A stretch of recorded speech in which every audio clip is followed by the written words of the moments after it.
మీ ఖర్చులు తగ్గాయని మిమ్మల్ని అడుగుతున్నా. నిత్యావసర వస్తువుల ధరలు పెరిగాయా లేదా? పెరిగాయంటే చేయి పైకి చూపించండి. నిత్యావసర వస్తువుల ధరలన్నీ పెరిగాయి. ఈరోజు ఏ మాత్రం కూడా పేదవాడు పండగ కూడా చేసుకోలేని పరిస్థితికి వచ్చారు. ఇంకో పక్క 200 రూపాయలు కరెంటు ఛార్జీలుంటే ఈరోజు కరెంటు ఛార్జీలు ఎంత అని అడుగుతున్నాం మిమ్మల్ని. 1000 రూపాయలు అవునా కాదా? 4 రెట్లు 5 రెట్లు పెరిగిపోయింది. మద్యం క్వార్టర్ ఆ రోజు 60 రూపాయలుంటే ఇప్పుడు ఎంత తమ్ముళ్ళు? 200 అవునా కాదా? పెంచిన 150 రూపాయలు ఎవరు జోబులేకపోతా ఉంది? ఎవరు జోబులేకపోతా ఉంది? నాసిరకం మద్యం అవునా కాదా? సొంత బ్రాండ్లు అవునా కాదా? దోపిడీ అవునా కాదా? దోపిడీని అరికట్టాలా లేదా? ఏంటి అరాజకం? అడిగితే కేసుల మీద కేసులు. అంటే తమ్ముళ్ళు ధైర్యంగా ఉండండి. ప్రతి ఒక్కడికి వడ్డీతో సహా చక్ర వడ్డీ చెల్లిస్తాం. మొన్నే చూశారు తిరుపతిలో ఒక ఆయన మున్సిపల్ ఎలక్షన్ లో ఐఏఎస్ ఆఫీసరు ఎగిరిగిరి పడ్డాడు. 20,000 దొంగ ఓట్లు రిజిస్టర్ చేశాడు.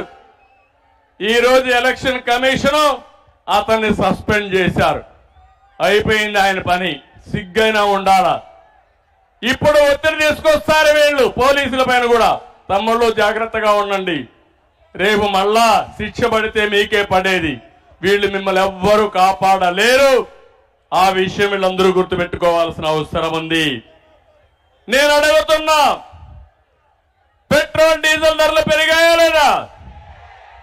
బాగా పెరిగాయా లేదా? పన్నులు పెరిగాయా లేదా? అన్ని పెరిగాయా లేదా? దీనివల్ల మీరు నష్టపోయారు అవునా కాదా? అందరూ నష్టపోయారు. ఒక వర్గం కాదు. ఒక చిన్న కిళ్ళి కొట్టు పెట్టుకున్న వ్యక్తి, ఒక కూలి పని చేసుకునే వ్యక్తి, ఒక రైతు ఎవరైనా బాగున్నారా అని మిమ్మల్ని అడుగుతున్నా. గిట్టుబాటు ధర వచ్చిందా అని మిమ్మల్ని అడుగుతున్నా. మీ పంట కొన్నారా అని మిమ్మల్ని అడుగుతున్నా. సకాలం నీళ్లు ఇచ్చారా అని మిమ్మల్ని అడుగుతున్నా. 1-2 సమస్యలు కదా, అన్ని సమస్యలే. ఇలాంటివన్నీ చేసి అందరూ నష్టపోయారు. అందుకే ఒక్కసారి మీరు ఆలోచించండి. చెత్త మీద కూడా పన్నేసిన చెత్త ముఖ్యమంత్రి, పనికి మారిన ముఖ్యమంత్రి, చరిత్రలో ఎప్పుడూ చూడని పిచ్చి తుగ్లక్ ఈ జగన్మోహన్ రెడ్డి. ఇంటి పన్ను పెంచారు, కరెంటు ఛార్జీలు పెంచారు, మద్యం రేట్లు పెంచారు, ఆర్టీసీ రేట్లు పెంచారు. అన్ని పెంచి మీకు 10 రూపాయలు ఇచ్చి 100 రూపాయలు దోచేసుకుంటున్నారు. ఇది దోపిడీ ప్రభుత్వం తప్ప ఇంకోటి కాదని చెప్పి నేను మీకు తెలియజేస్తున్నా. ఇంకో పక్కన పన్నులు కానీ పెరిగిన ధరలు కానీ 4 ఏళ్లలో ఒక్కొక్క కుటుంబం పైన 4 నుంచి 6 లక్షల రూపాయలు అదనంగా భారం పడే పరిస్థితి తీసుకొచ్చారు.